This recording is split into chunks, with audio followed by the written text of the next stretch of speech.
March 4th, 2022, Comus, Utah. A 39-year-old stonemason and father of three has gone to bed in what should have been the safest place in his world, the home he shared with his wife. But by sunrise, he was dead, and the story his wife told of a tragic, unexpected medical emergency would set off a chain of questions his family never stopped asking. Those questions would lead investigators from a quiet bedroom to secret life insurance policies and an unfinished multi-million-dollar mansion, an alleged fentanyl pipeline, and a children's book about grief written by the very woman who orchestrated his death. This is The Poisoned Marriage and Murder of Kouri Richins. Are You With Me? Part 1.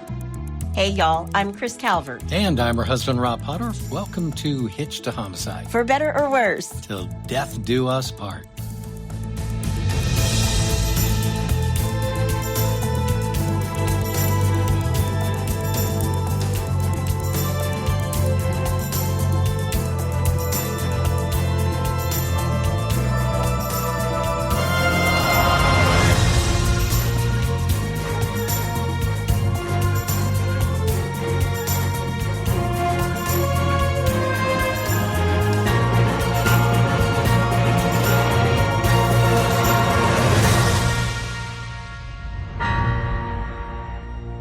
Welcome back, everybody. Yes, welcome.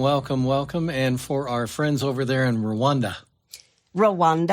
This one's tough, so bear with me just for a second. Murakazaneza.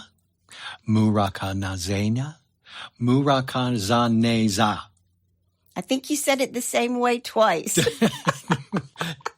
Okay, Zanezaka Ramu. There we go. No. I said it backwards. Well, we want to welcome everybody to Season 7 of Hitch to Homicide. Yeah. And we have some exciting news to share, and I apologize right off the bat for my voice. I have been sick. Somebody else, Rob, got a cold. Yeah, well. And then he shared it with me.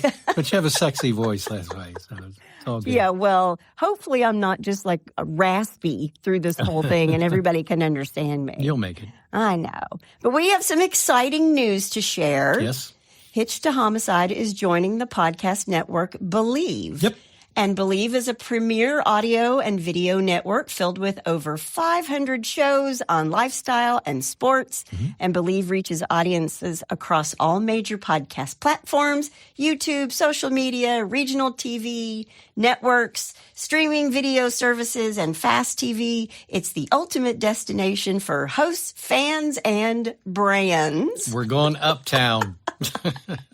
So the listening experience stays exactly the same for you, our audience. You don't have to download a special app or do anything extra or go to a new place. Yep. Hitch to Homicide is going to be exactly where you found it before, wherever you've been listening to us. Yep.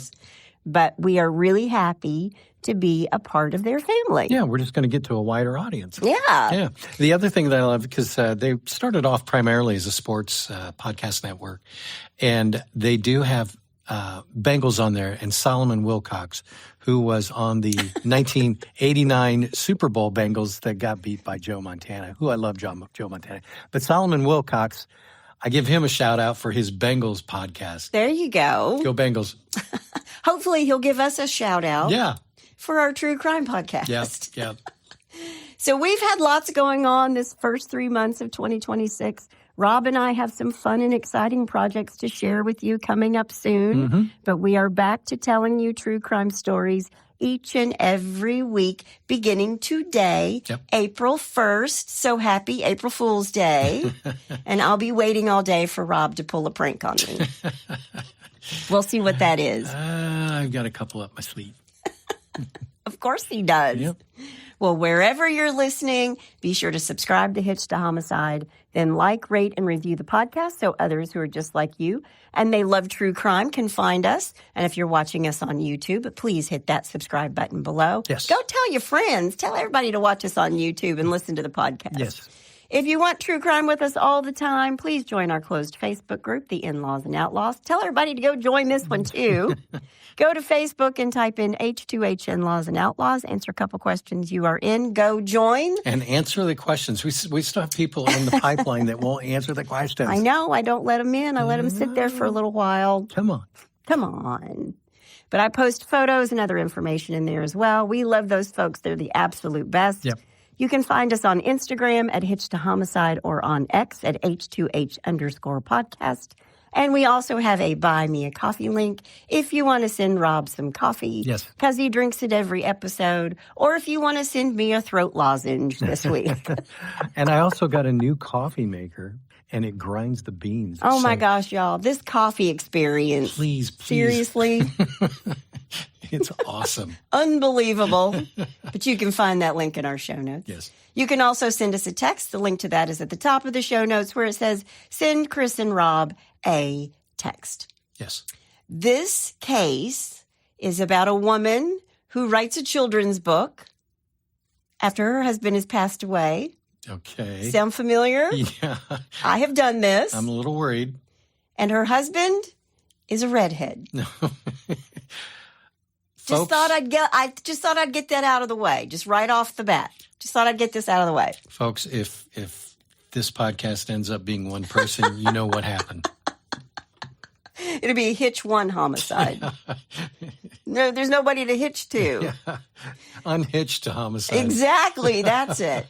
Before we get started, let me thank some sources. And y'all, there's a bunch. CNN, PBS, NBC News, ABC News 2020, CBS News 48 Hours, Court TV, People, USA Today, The Washington Post, The New York Times, KTVX, Good Things Utah, KLS in Salt Lake City, KPCW in Park City, the Utah Supreme Court, Facebook, Reddit, and a knick-knack paddywhack give the dog a bone. There's a bunch of them. You forgot Field and Stream. There will be a whole list of all the sources I used in the show notes. Sorry, I was trying to get through all of those. There's so many on this case. All right. Well, you ready? I am. Let's do it. Eric Eugene Richins is born on May 13th, 1982 in Bountiful, Utah. And I know exactly where this is because one of my longtime friends, John, lives in Bountiful. And when I go there for business, I always stay with John and his lovely wife, Melissa. Mm-hmm. And Bountiful really is beautiful. I flew from Utah to New York City one time, and I woke up that morning, and there were deer in the mist, in the snow, in the front yard. And then at midnight, I got out of a cab in New York City, and a rat ran across my foot. So there's just wildlife everywhere. That was the moral of that story. Yeah.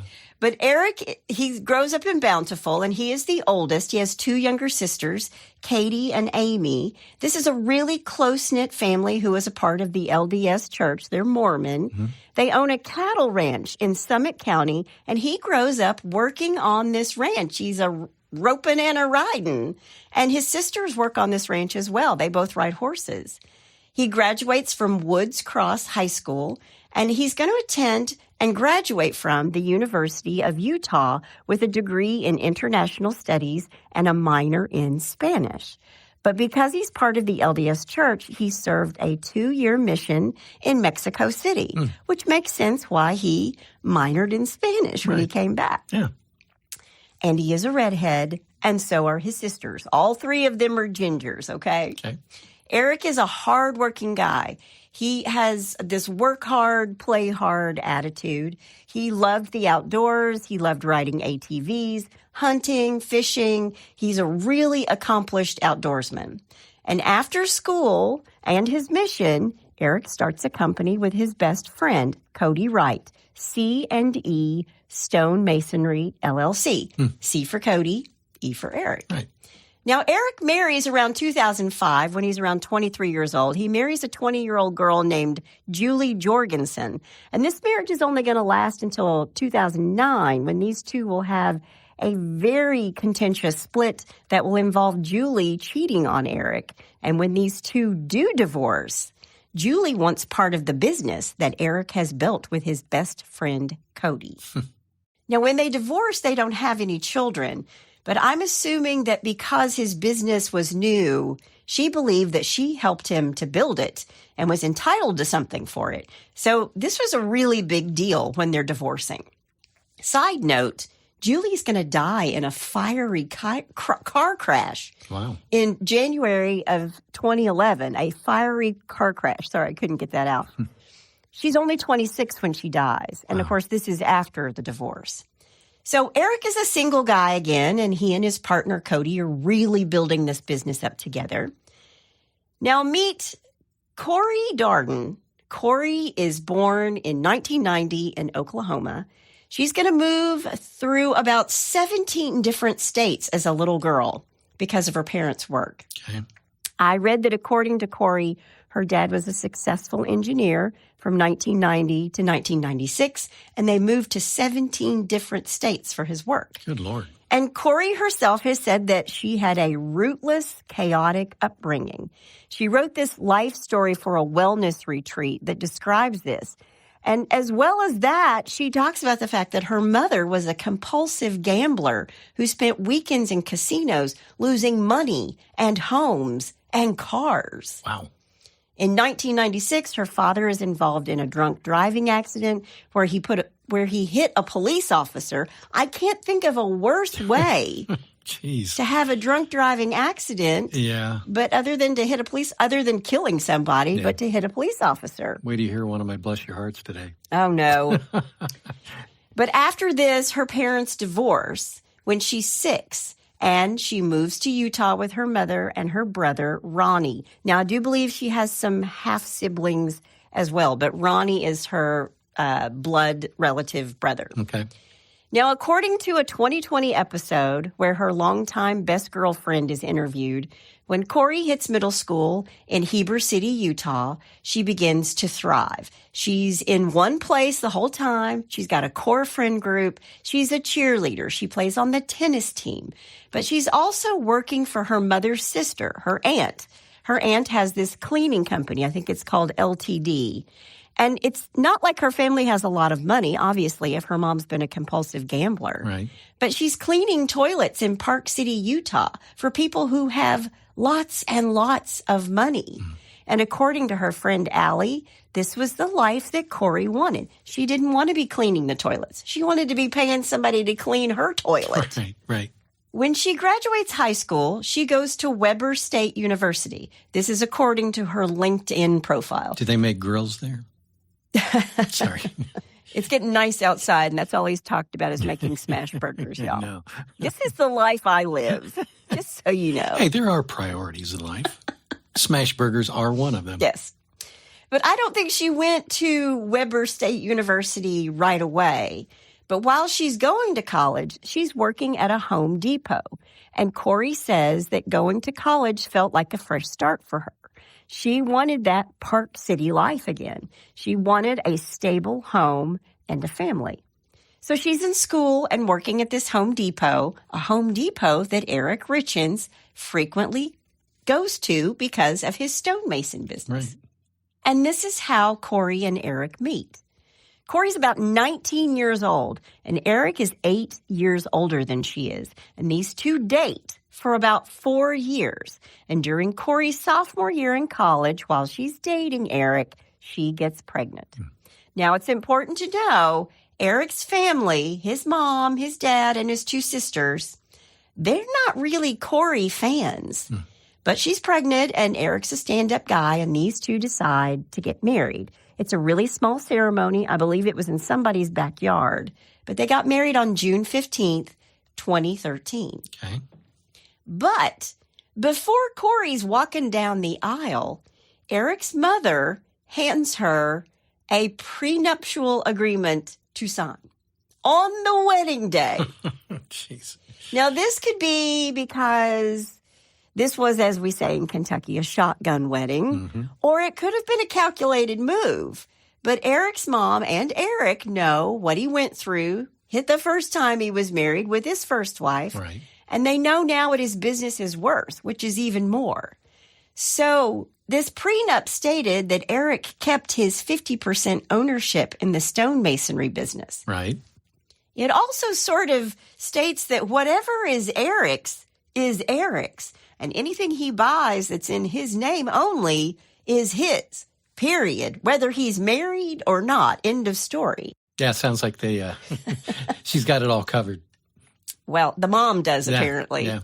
And the prenup even said that she could only claim ownership of some of his assets if Eric should happen to die prior to Kouri while the two are lawfully married. And it even went as far to list like a forklift and scaffolding and saws and trucks and a dump trailer. Like, it was pretty specific. Yeah. So she's dressed in white, ready to walk down the aisle. She's got her flowers, and she's got to put them aside and sign the prenup. Wow.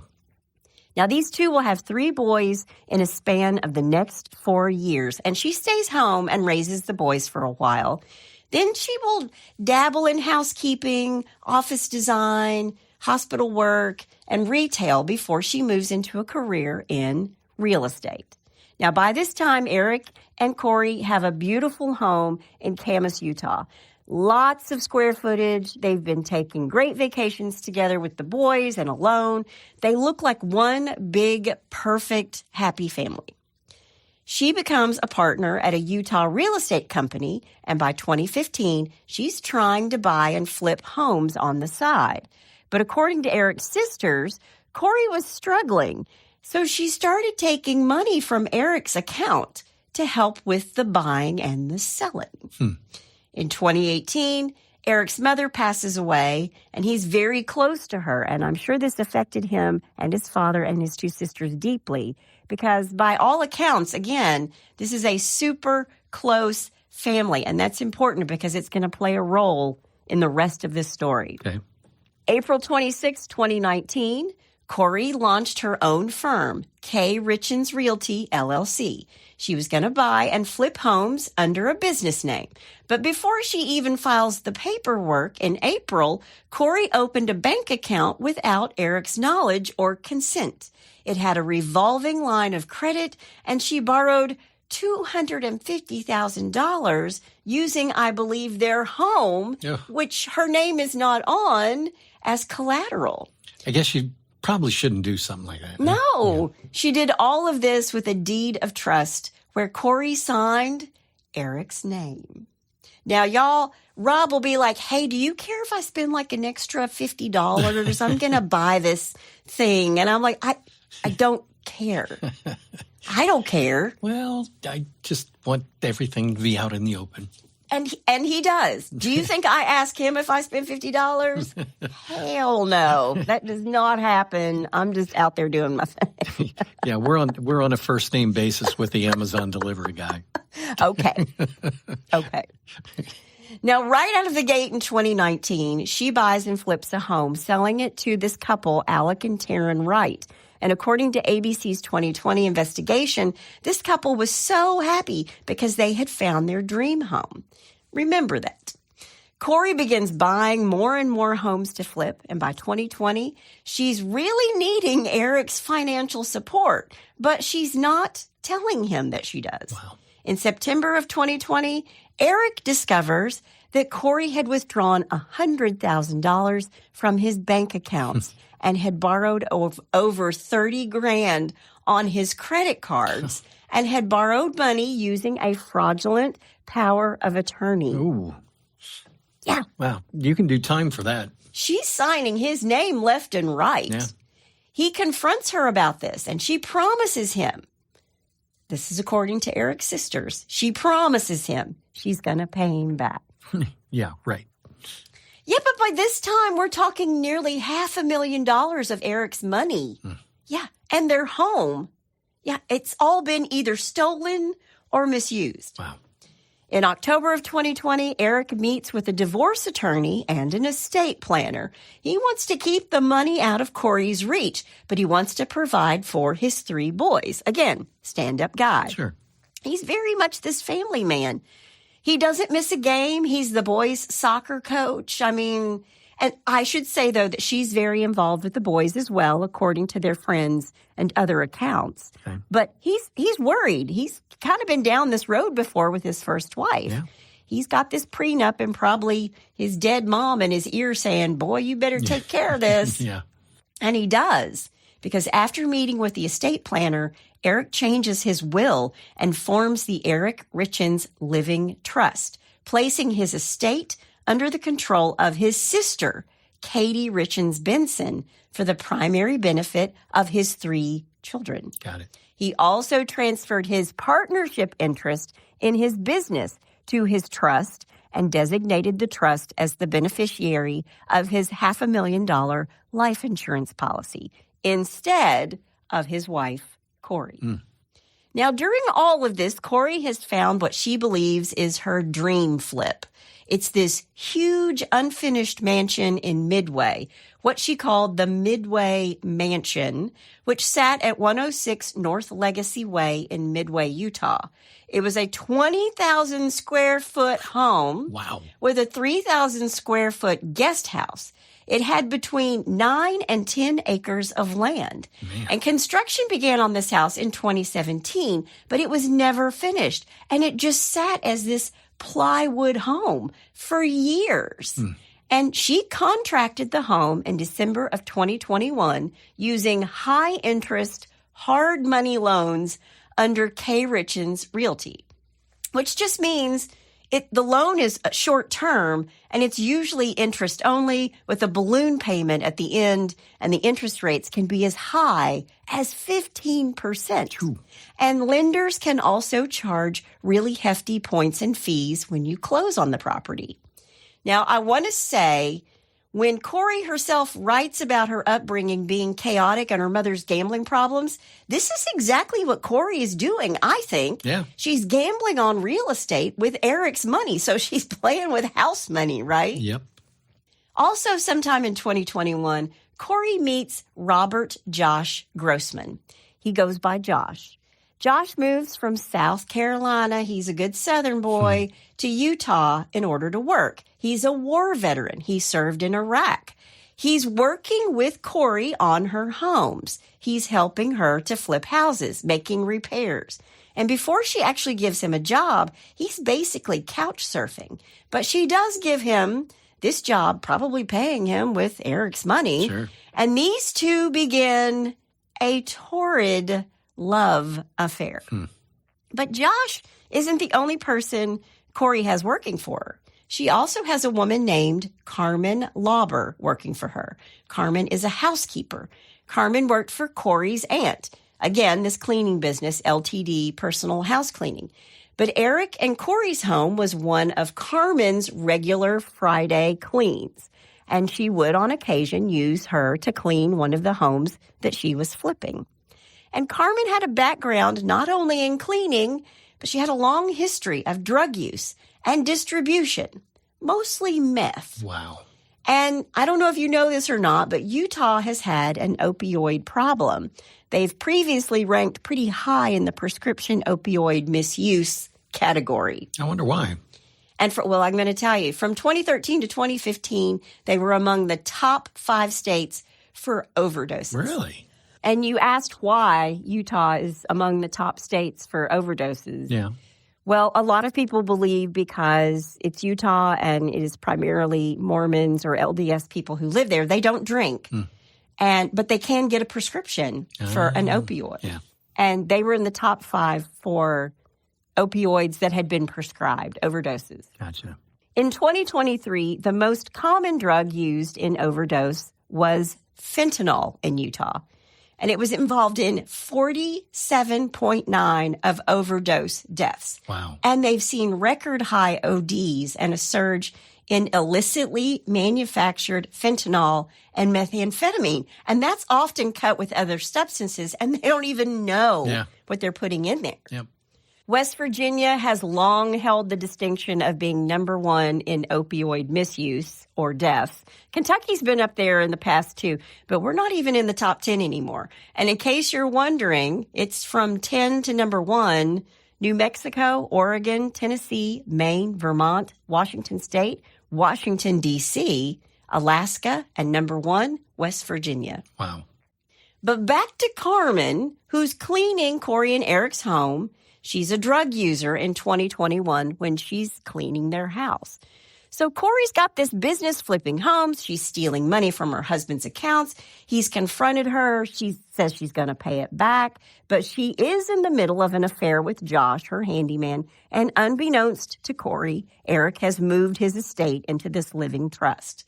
So these two end up going to counseling, Kouri and Eric. Okay. And Kouri is later going to say that Eric was having an emotional affair with a woman.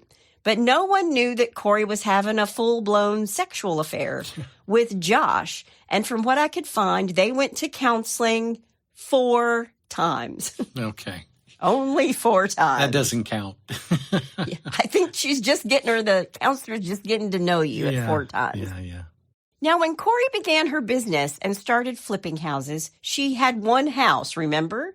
By 2022, she has 15 renovation projects going on at the same time. Good grief. How much money has she got in these things? How much money does Eric have in these things? True. And it's not going all that well, obviously. The first family she sold a flipped home to, Alec and Taryn Wright, remember I said remember them? Yeah. They discover mold in the walls of this home that she flipped. And every single one of their family members was gravely ill. They had respiratory problems. They were having nosebleeds. It was bad. Wow. And Kouri denies knowing anything about this black mold growing rampantly in this house. And this family will eventually lose their home to foreclosure because they could not pay the rent and the mortgage. They had to move out, pay rent someplace. Jeez. They also had to pay their mortgage. And then they were trying to pay to have the house stripped down and cleared of all the mold, all at the same time. Which ain't cheap. Yeah. Then there was a woman named Chelsea Barney. She's a good friend of Kouri's. This woman's a waitress who saved her whole life to buy a home. She saved $45,000. And Kouri tells her that she will get the loan and Chelsea will sign the deed and pay the mortgage. And Chelsea is on time with her mortgage payments every single time. And she goes along with this. But she's getting all these notices because Kouri never properly filed the deed. And after spending her hard-earned $45K, the house was foreclosed on. Wow. Because it was never owned by Chelsea. She's evicted. Jeez. So this is the kind of house flipper and real estate agent she is, okay? Yep. January 1st, 2022, Kouri changes the beneficiary for Eric's $2 million life insurance policy to herself without authorization. The original beneficiary was Eric's business partner, Kouri. So this makes me think that it's like Keyman insurance, like Keyman life insurance. And people do this all the time. Companies do this all the time. I've had Keyman life insurance taken out on me when I worked for a company, especially small companies. It's because that person is irreplaceable. I was irreplaceable, honey. As you should be. Yes. But actually, it helps keep the company, especially small ones, to stay afloat when one of the big partners or a key person dies unexpectedly. Right. And the insurance company sees this, and they get in touch, and Kouri, Eric's business partner, is restored as the beneficiary. But everything Kouri is doing is shady boots.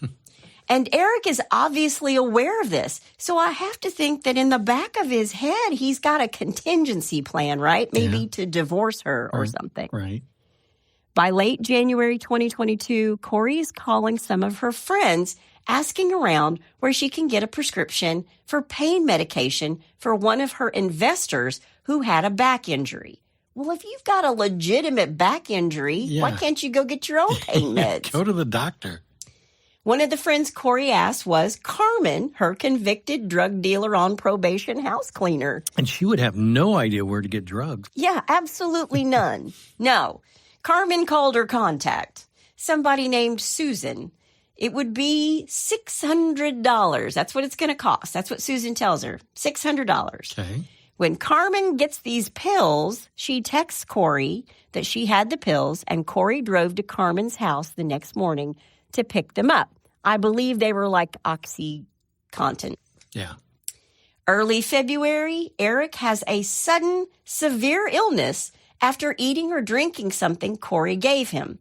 but he survives. Okay. February 11th, Kouri gets back in touch with Carmen and asks her if she can get something stronger, something more, quote, like Michael Jackson stuff, end quote. That's propofol, by the way. Yeah. So Carmen buys about 15 to 20 fentanyl pills for her. It's $1,000. I also read that it was $900, so it's somewhere in between there. Okay. 3 days later on Valentine's Day, Kouri, being the sweet wife that she is, goes to Eric's favorite place, his favorite diner. Mm-hmm. She gets him a bagel with bacon, egg, cheese, and avocado, something I would get for Rob. She picks it up and she brings it home to him. Happy Valentine's Day, honey. I brought you breakfast. He takes one bite and immediately breaks out into hives. He's struggling to breathe and he feels like he's going to die. He uses his son's EpiPen and then he takes a bunch of Benadryl and goes to bed and sleeps it off. Now, which child had an allergy that was big enough to have an EpiPen? I couldn't find in my research. Okay. But he uses this EpiPen to help himself. Smart guy. He is. Not smart enough, fast enough, unfortunately. When Eric is back on his feet, he tells one of his friends and his sister that he believed that Kouri tried to poison him on Valentine's Day. And behind closed doors, more than one of Eric's friends and family members think that Kouri is deliberately trying to make Eric sick or worse, flat out kill him. Wow. Because before the Valentine's bagel incident, Eric and Kouri were on a vacation in Greece. And remember I said that he was an avid hunter? Mm-hmm. Well, he had acquired Lyme disease from a tick while hunting, and he was taking medication for it. And while on these particular meds, he's on vacation in Greece, and he's taking this medicine, and he can't drink alcohol while taking this medication. Okay. So he orders a virgin cocktail, but when they bring it to him, he can taste the alcohol in it as soon as he takes a drink, and it makes him violently ill.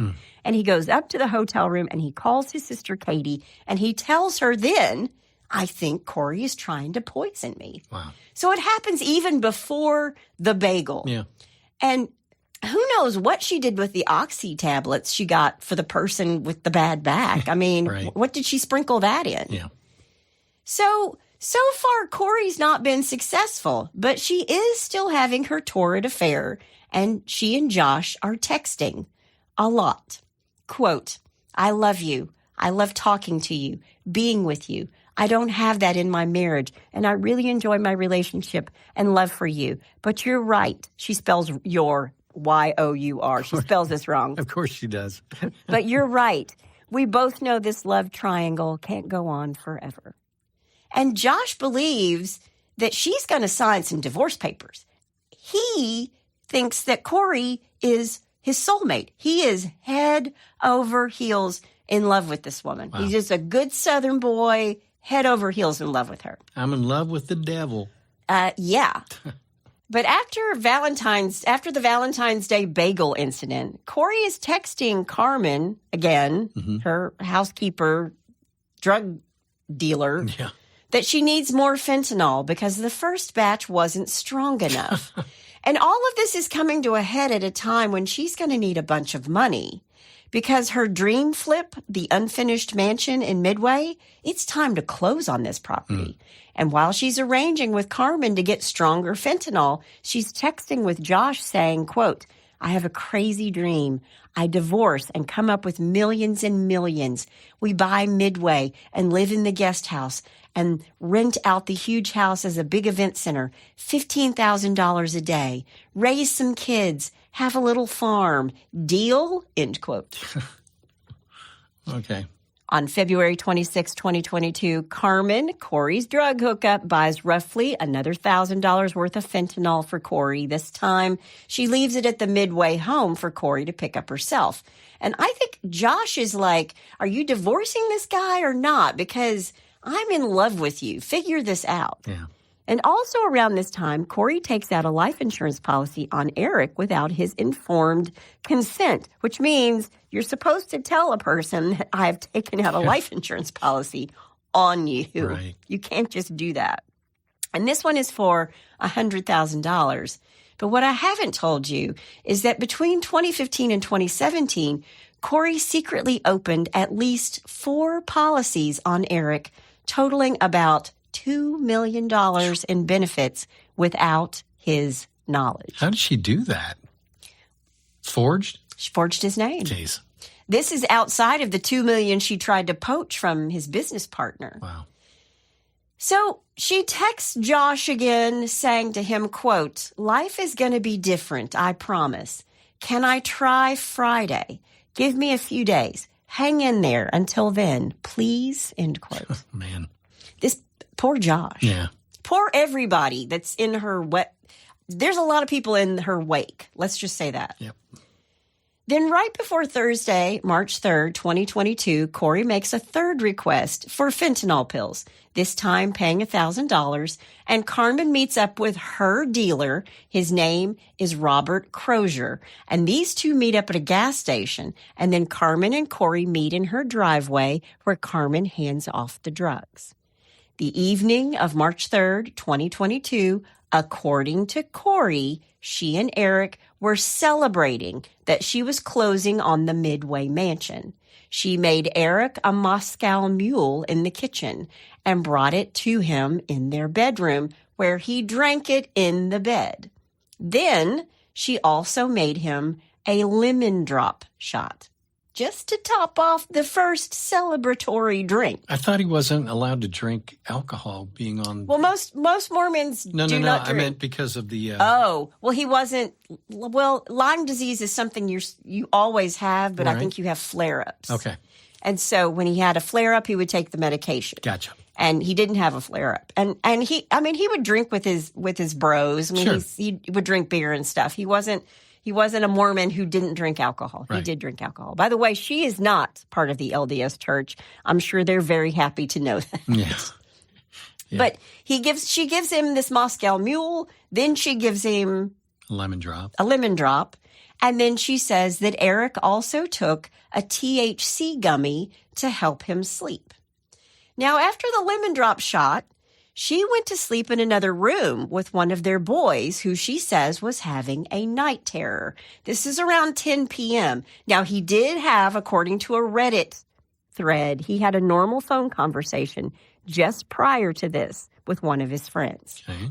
Then around 3:22 a.m., Kouri goes back to her bedroom with Eric, and she finds that he was, quote, cold to the touch, end quote, and unresponsive in the bed. She calls 911. She's crying on the phone. She tells him that he's not breathing. And when EMS arrive, they can tell that Eric's been dead for hours. Now, by the way, in this 911 call, the person on the other end, the dispatcher, is saying, "Do you know how to do CPR?" And she's like, "No." And then she's like, I'm gonna talk you through it. And the dispatcher is actually going 1, 2, 3, 4. I mean, she's like, count with me. Right. This dispatcher is doing her level-headed best to help this woman. Right. So EMS shows up and she tells them and the police, quote, "He was fine. We were fine." And there's video footage of this. They have body cam footage of this. And the police officer immediately says, "We were fine." Like, what does that mean? And honestly, it does kind of beg the question. He was fine. We were fine. Like, were you in a fight? Yeah. You were getting along, or you weren't getting along? I don't know. Right. Yeah. There's a lot of blood, and the EMS staff initially believes that it was perhaps an aneurysm that killed Eric. He was really young. He's only 39. He's very athletic. But at 3:58 a.m., Eric is declared dead. Now, Kouri's mother and Eric's sister arrive, and Eric's sister is heartbreakingly hysterical. This is a woman who is shocked and just crazy with grief, right? Which is different than Kouri. And people grieve differently. You know, I don't want to say anything about Kouri. Well, I can, because I know that it's Kouri's fault. But yeah, completely different. Sure. Different reactions. Right. The next day, March 5th, Kouri closes on her dream Midway mansion, business as usual. It's also the same day that Eric's autopsy is performed by Dr. Pamela Ulmer. Okay. There were no signs of trauma, external or internal, that would explain a sudden death, and they left the manner of death open, pending the toxicology results. What they did do before they released his body is to preserve the contents of his stomach in case they needed it for further testing. Smart medical examiner. Yep. A day after this, on March 6th, Kouri is looking for Eric's will. And Eric's sister, Amy, is there at the house. And Kouri knows the will is in the safe, but she doesn't know the combination. So she hires a locksmith. And this locksmith walks past Eric's sister, Amy, and Amy flips out when she sees this. And she tells her, "You're not supposed to be getting in to this safe." And she's like, "Well, why not? It's my house. It's this, it's that, you know." This is when Amy tells Kouri that Eric had secretly set up a trust where all of his money and his half of the business and their home is in this living trust. And he's also changed the beneficiary to his sister.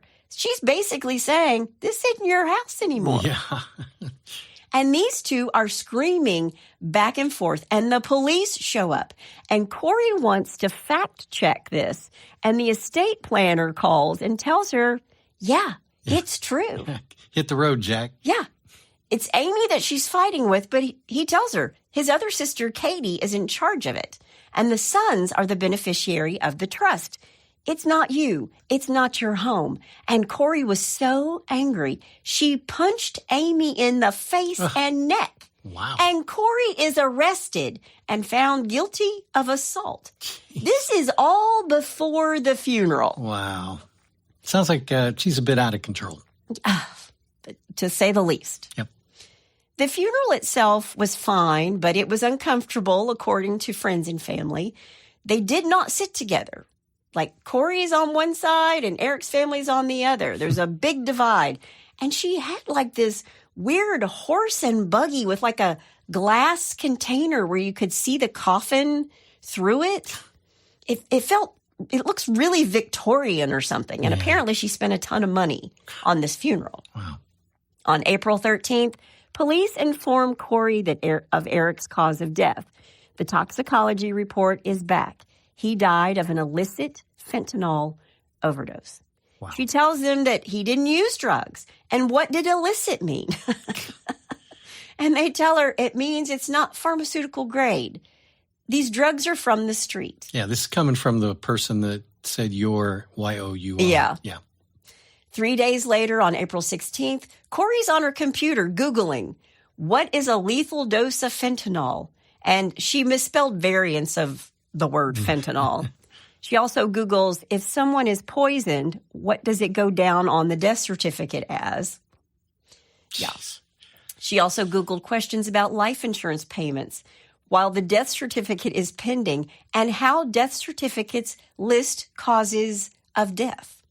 Later on in the month of April, she Googles, what happens to deleted messages? How do police and forensic analysts recover deleted data from iPhones?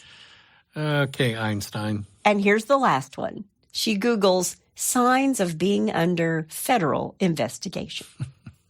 Now, Eric's birthday was about a month after the funeral, and she had already taken away all of his clothes. She'd just basically gotten rid of everything that belonged to him in the house, and she wasn't wearing her wedding ring anymore, not even a month later. Jeez. And again, people grieve in different ways, but we know she's been on a left-handed honeymoon for over a year, right? So she's been with Josh this whole time. Sure. By the spring of 2022, Kouri has quickly moved to access and consolidate Eric's assets, including attempting to collect on life insurance policies and exert control over his business and real estate holdings. Jeez. But Eric's family pushes back, saying he had changed estate plans to limit Kouri's control. And remember the fight between Kouri and Eric's sister? Yeah. Well, on June 9th of 2022, Kouri was charged with misdemeanor assault following an altercation at her home with her sister-in-law, reflecting deteriorating relations between her and Eric's family. To say the least. She's later going to fail to comply with the terms of a plea in abeyance. And in May of 2024, she's going to be found guilty of that assault case. Wow. Now, Kouri, who's feeling left out of everything, she files a civil suit against Eric's sister, Katie, for the trust. And what about Josh Grossman? Yeah. The love that she wanted to live at the Midway Mansion with. Yeah. Well, he ends their relationship. Josh is crushed, and he feels guilty after hearing all the stuff about Eric's supposed overdose and the chit-chat about whether or not Kouri had anything to do with it. So you know what he does? What? He contacts Eric's family, and he tells them everything. Oh, man. Yeah. Wow. But Kouri's out there. She's like, I'm a single mom. I'm a business owner. I was a single mom and a business owner. You know, she was talking about how routine is her friend with her kids, which I agree to, but you don't have to be grieving a husband for that to be true. Kids thrive on routine. Right. But now they had this new routine without their dad, and I get this. And she tells her mother that there is not a book on grief for children. Mom, there's nothing out there on grief for kids. She wanted a book about grieving for children. She said she'd looked everywhere, but couldn't find a book about it, which is a big, fat lie. There are loads of books, wonderful books on grief for kids. Right. The Invisible String by Patrice Karst is one of the best known, and so is The Fall of Freddie the Leaf. And both of these books were published 25 years before Eric's death. So I'm not buying that one, Kouri, whatever. Right. But she tells her mother she wanted to write a book for her own boys. And that I do get because I did the same thing. I wrote a book for my two children. It's called The Nocturnes. Mm-hmm. And she decides to write a book called Are You With Me? And she self-publishes it. The first part is from the point of view of a little boy. By the way, she doesn't write this book herself. She hires a ghostwriter, but they don't find out about that until they do some forensic accounting of all of her money. Okay? What? Jeez. Yeah. They don't have a book on grief. I'm going to write a book for my children. She hires a ghostwriter. Whatever. The whole point of writing the book, I would think, at least it was for me, is that I could make it personal. But whatever. Yeah. It starts from the perspective of the little boy, and then it switches to the deceased father's voice. And she dedicates the book to, quote, my amazing husband and a wonderful father. And there's an illustration of Eric as an angel with the boys and Kouri and their dog. Now, meanwhile, Eric's family is a little upset with the police. They're kind of at a standstill on Eric's death, while Kouri's out there on the 1-year anniversary of the death of her husband selling her book. The police were no closer to having any answers. There was nothing to prove it wasn't an overdose, even though everyone, including Kouri, said he didn't do drugs. Right. So Eric's sister hires a private detective. His name is Todd Gabler, and he had 34 years of experience and had worked on over 100 homicide investigations in his lifetime. And this guy is good. He's a pit bull. He is a pit bull. Todd starts interviewing people, 40 to 50 of them, and he records all these interviews with the friends and family and business associates and others in Kouri and Eric's life. And these patterns started to emerge. People were repeating stories about Eric's suspicions on the Valentine's Day poisoning of the bagel and Kouri's spending and her push for the Midway Mansion. But that's not all that they're going to find out. On April 6, 2023, Kouri goes on local television and radio to promote the book, Are You With Me? It's a local talk show, KTVX's lifestyle show called Good Things Utah. And the show is hosted by Dina Marie Manzanares and Suri Chin. And again, she's marketing this book as the first book written for kids to help them cope with grief, right, which isn't true. But she's got these two female hosts all teary-eyed over her story and her book. And this is what they said about her. Okay. Kouri Richins is an incredible mother who touched our hearts by sharing her personal story of loss. Her husband of 9 years unexpectedly passed away just 1 year ago, leaving behind his wife and their 3 young sons. While learning to navigate grief in a new normal, Kouri and her sons began to write a children's book to help others cope with the loss of a loved one. She tells us she needed the distraction and a way to channel and articulate the family's feelings. The beautiful book is based on Kouri's 3 C's. Here we go. Connection. Keep the person's spirit alive who has passed, talking about them, sharing memories of them. Continuity. Try and keep routines and schedules as normal as possible. Like keep the normal environment for as long as possible and Sure. care, affirming their feelings, understanding when the boys were sad, mad, or lonely, and talking about those feelings. And don't try to change their feelings, but letting them cope with the stages of grief with plenty of hugs and kisses and empathy. I just threw up in my mouth a little. Now, a couple of days, lovely sentiments, had it all been true, right? Yeah, well, that's why I said that. A couple of days after Kouri appears on Good Things Utah, the news station, KTVX, gets an anonymous email. And in the subject line, it says, "Are you with me?" The name of her book. Mm-hmm. And it's all in all caps. And the message is also in all caps. And it reads, quote, "She killed her husband." Wow. Next week, we will discuss the Richins private investigator's findings, the new investigation into Eric Richins' death, and the arrest and prosecution of Kouri Richins. Until then, that's all I have to say about that.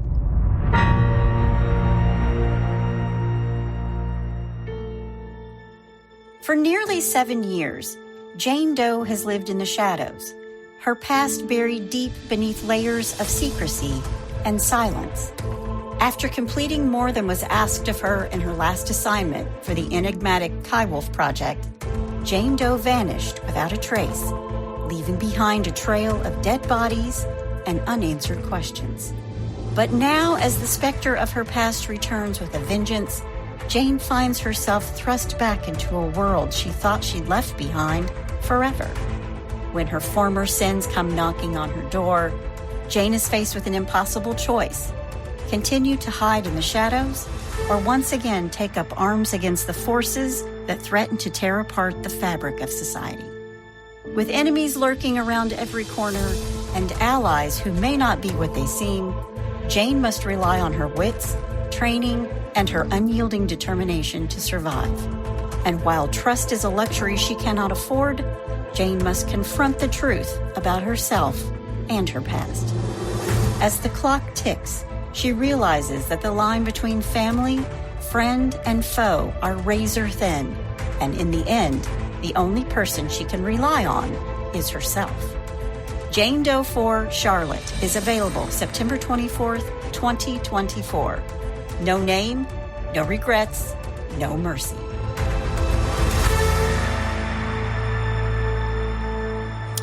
Okay, here's my take on this. Okay. She's the devil. Which you've said several times. Yeah, she is. I mean, I just never understood how anyone can be that... the things people will do for money. Yeah, that cold, they just have no soul. I mean, it's just... she's tried to kill him a bunch. Yeah. A bunch. That's just... Over and over and over again. Yeah. Yeah. Well, I can't wait to hear her go down. Down the river? We're going to send her down the river in part 2. Yeah, exactly. So, all right. Well, let's just get away from Kouri for a second. Okay. And go to some really stupid things with a little bless your heart. Well, bless your heart. All right. Number one. This looks like a safe place. Okay. An El Paso, Texas man busted into a church and absconded with a safe. Safes are, they're heavy, so he only got a few yards before dropping it off in a neighbor's lawn, where he tried to crack it open. That's when he was confronted by the home's occupant, who happened to be a police officer. Oops, I thought you were going to say who was the minister of the church that he stole it from. No, it was worse. It was a cop. Oops. Guess he got busted. I guess he did. All right, number two. Who are you going to trust, yourself or yourself? I thought you were going to say who you going to call. Ghostbusters. How convenient. Only a few months earlier, a man from Iowa City, Iowa, had his driver license stolen. Then, guess who showed up at the bar where he worked as a bouncer, but the thief brandishing the bouncer's very own license as his form of ID. Oops.